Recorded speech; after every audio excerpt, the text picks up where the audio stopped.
वो कहते हैं ना कि आपकी परिस्थिति क्यों है, कब से और कैसे है, इससे आपकी सफलता का कोई लेना देना नहीं। परिस्थितियां चाहे कैसी भी हो, उस परिस्थिति में भी अगर आप मेहनत, ईमानदारी और लगन से जी तोड़ मेहनत करते हैं तो यकीन मानिए आपको सफल होने से कोई नहीं रोक सकता है।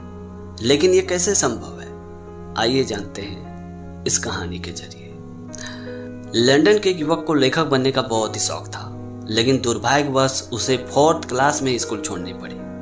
वजह यह था कि उस लड़के के पिताजी ने एक फाइनेंस कंपनी से लोन लिया हुआ था और वो लोन नहीं चुका पाने के कारण उस लड़के के पिताजी को जेल हो गया। उसके बाद उस लड़के ने दोबारा स्कूल का रास्ता कभी नहीं देखा। फिर वो लड़का एक बोतल की कंपनी में लेबल चिपकाने का काम करने लगा और खुद से पढ़ने लगा और लिखने लगा, और देखते ही देखते वो लड़का युवक भी बन गया। उसके बाद उस लड़के ने एक कहानी लिखी और एक बुक पब्लिश कंपनी को पोस्ट की, लेकिन दुर्भाग्यवश उस बुक पब्लिश कंपनी को उस लड़के की कहानी पसंद नहीं आई। उसके बाद उस लड़के ने कई सारी कहानियां लिखी और उस बुक पब्लिश कंपनी को भेजी। वो लड़का हमेशा रात के वक्त ही पोस्ट ऑफिस में अपनी कहानियों को पोस्ट करता था।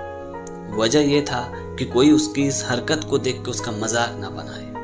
वो लड़का हमेशा कहानियां लिखता रहा और उस बुक पब्लिश कंपनी को भेजता रहा, लेकिन उसकी एक भी कहानियां उस बुक पब्लिश कंपनी को पसंद नहीं आई, जिस वजह से वो लड़का बहुत ही टेंशन में पड़ गया, फ्रस्ट्रेट में पड़ गया, और वो मन ही मन सोचने लगा कि शायद हम जैसे लोगों का काम लेखक बनने का नहीं है। लेकिन उसने हार नहीं मानी।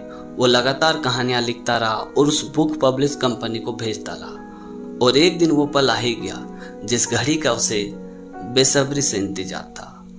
उस लड़के की एक कहानी उस बुक पब्लिश कंपनी ने सेलेक्ट कर दी और वो कहानी लोगों को बहुत ही ज़्यादा पसंद आई। उसके बाद उस लड़के ने अपनी राइटिंग पे बहुत ही ज़्यादा इम्प्रूवमेंट किया और लोगों की उसकी सारी कहानियां बहुत ही पसंद आने लगी। वो बहुत ही लोकप्रिय होने लगा। उसके बाद उस लड़के को कई सारी बुक पब्लिश कंपनी का कॉन्ट्रैक्ट भी मिला और एक दिन वो लड़का दुनिया का सबसे महान राइटर बन गया, जिसका नाम था चार्ल्स डिकेंस।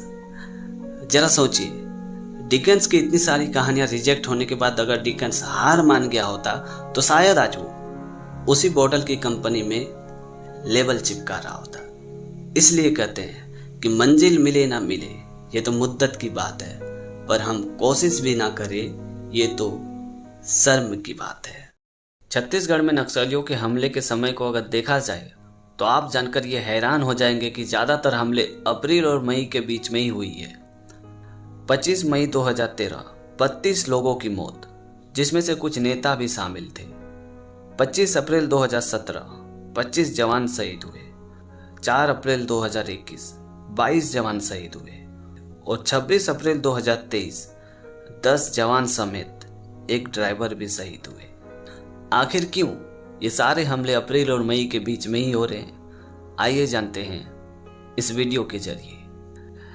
ऐसे तो छत्तीसगढ़ के पिछले नक्सली हमलों के बारे में हम ज़्यादा बात नहीं करने वाले हैं, लेकिन हाल ही में जो 26 अप्रैल 2023 को करीबन 1:30 से 2 बजे के बीच में जो नक्सली हमला हुआ, इस हमले में करीबन 10 जवान समेत एक ड्राइवर की मौत हो गई। यह हादसा छत्तीसगढ़ के दांतेवाड़ा के पास हुई। रिपोर्ट के अनुसार कहा जा रहा कि 2 जवानों की गाड़ियां जंगल में राउंडिंग के लिए गई हुई थी और जब वो 2 गाड़ियां वापस लौट रही थी तब यह हमला हुआ। पहली गाड़ी तो वहां से निकल गई थी, लेकिन दूसरी गाड़ी उस हमले का शिकार हो गई। कहा जा रहा है कि इस हमले में नक्सलियों के साथ साथ गांव के लोगों का भी हाथ है। हाल ही में इस गांव में एक त्योहार चल रहा था, जिस वजह से सभी गांव के लोग सभी गाड़ियों को रोक के चंदा वसूल कर रहे थे और इसी वजह से सभी गाड़ियां वहां से धीरे धीरे पास हो रही थी। बस इसी धीमी गति का फायदा उठाकर नक्सलियों ने जवानों के गाड़ी को बम से उड़ा दिया और सभी नक्सली जंगल में फरार हो गए। अब आइए मेन टॉपिक पे बात करते हैं कि आखिर ये सारे हमले अप्रैल और मई को ही क्यों हो रहे हैं। नक्सलियों का ज्यादातर ठिकाना घने जंगलों और पहाड़ों में ही होते हैं। फरवरी से मार्च के बीच में जब पतझड़ शुरू होती है तो सारा का सारा जंगल खाली खाली सा हो जाता है, लेकिन अप्रैल और मई में जब पूरी तरह से पत्ते वापस आ जाते हैं तो पूरा का पूरा जंगल हरा भरा हो जाता है और घना हो जाता है। इससे नक्सलियों को छुपने का ठिकाना बहुत ज्यादा बढ़ जाता है। वो जंगल में आसानी से छुप जाते हैं। उन्हें जल्दी से ढूंढना मुश्किल ही नहीं, नामुमकिन सा हो जाता है। और यही वजह कि छत्तीसगढ़ में ज्यादातर नक्सली हमले अप्रैल और मई के बीच में ही होती है। खैर जो भी हुआ ये बहुत ही बुरा हुआ। मैं आशा करता हूँ कि भविष्य में ऐसे हमले ना हो।